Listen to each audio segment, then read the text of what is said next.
உலக இஸ்லாமிய நாடுகளின் தலைவனாக தன்னை காட்டிக்கொள்வதற்காக பாகிஸ்தானை ஆதரித்த துருக்கி தற்போது சக்கர வியூகத்தில் சிக்கி தவிக்கிறது. மேற்கு ஆசிய நாடுகளில் ஒன்று துருக்கி. துருக்கிக்கும் இந்தியாவிற்கும் இடையே பல்வேறு துறைகளில் இணக்கமான ஒப்பந்தங்கள் உள்ளது. கட்டுமானம், தகவல் தொழில்நுட்பம், மெட்ரோ ரயில், சுரங்கப்பாதை என்று பல துறைகளில் ஒப்பந்தம் உள்ளது. இந்த நிலையில் ஆபரேஷன் சிந்தூர் என்ற பெயரில் பாகிஸ்தான் பயங்கரவாத செயல்களுக்கு பாரதம் பதிலடி கொடுத்தது.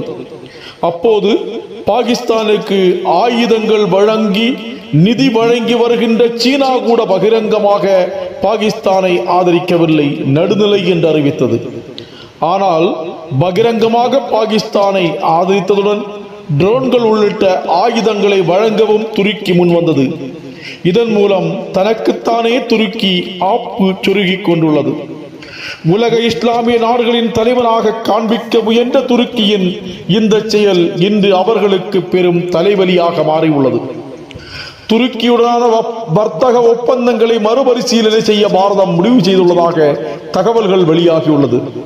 இது துருக்கிக்கு பெரும் பாதிப்பை ஏற்படுத்தும். நம் நாட்டின் பல்வேறு விமான நிலையங்களில் பயணியர் மற்றும் சரக்கு போக்குவரத்தை கையாளும் பணியில் துருக்கியைச் சேர்ந்த ஜெலேபி ஏவியேஷன் என்ற நிறுவனம் ஈடுபட்டு வந்தது. இந்த நிறுவனம் டில்லி, மும்பை, சென்னை உட்பட 9 விமான நிலையங்களில் உயர் பாதுகாப்பு பணிகளை கையாளுகிறது. 2008 நம் நாட்டில் கால் பதித்த இந்த நிறுவனம் ஆண்டுக்கு 58,000 விமானங்களையும் 5,40,000 டன் சரக்கு போக்குவரத்தையும் கையாளுகிறது.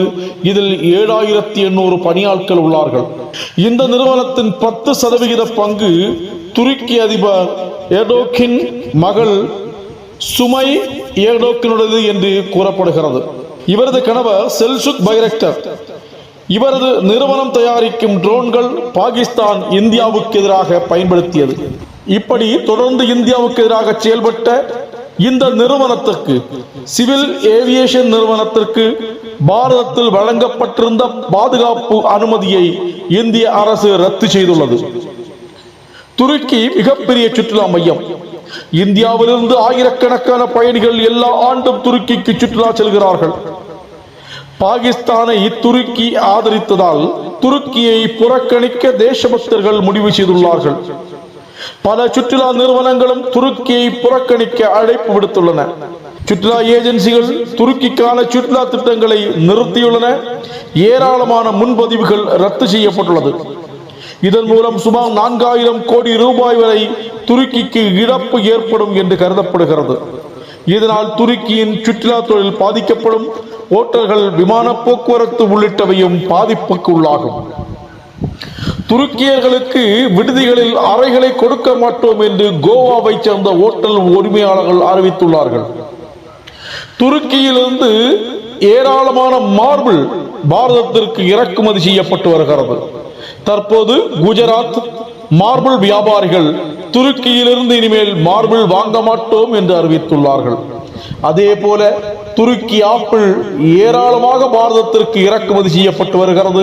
நாம் பயன்படுத்தும் ஆப்பிள்களில் பெரும்பாலானவை துருக்கியிலிருந்து இறக்குமதி செய்யப்பட்டு வருபவை என்பது குறிப்பிடத்தக்கது. இந்த நிலையில் பழ வியாபாரிகள் துருக்கியிலிருந்து இனி ஆப்பிள் வாங்க மாட்டோம், எங்களுக்கு காஷ்மீர் ஆப்பிளே போதும் என்று முடிவு செய்துள்ளார்கள். JNU உள்ளிட்ட பல பல்கலைக்கழகங்கள் துருக்கியுடன் செய்யப்பட்ட ஒப்பந்தங்களை துண்டிக்க முடிவு செய்துள்ளார்கள்.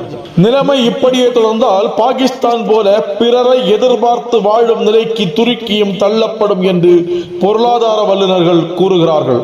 பாரத தேசபக்தர்கள் துருக்கி மீது கத்தியின்றி இரத்தமின்றி ஒரு யுத்தத்தை தொடங்கியுள்ளார்கள். இந்த யுத்தத்தில் எப்படி நேரடி யுத்தத்தில் பாகிஸ்தான் மண்டியிட்டதோ அதே போல தேசபக்தர்களின் இந்த புறக்கணிப்பு யுத்தத்தில் துருக்கி மண்டியிடப் போவது உறுதி. தொடர்வோம். உங்கள் கிரீஷ்.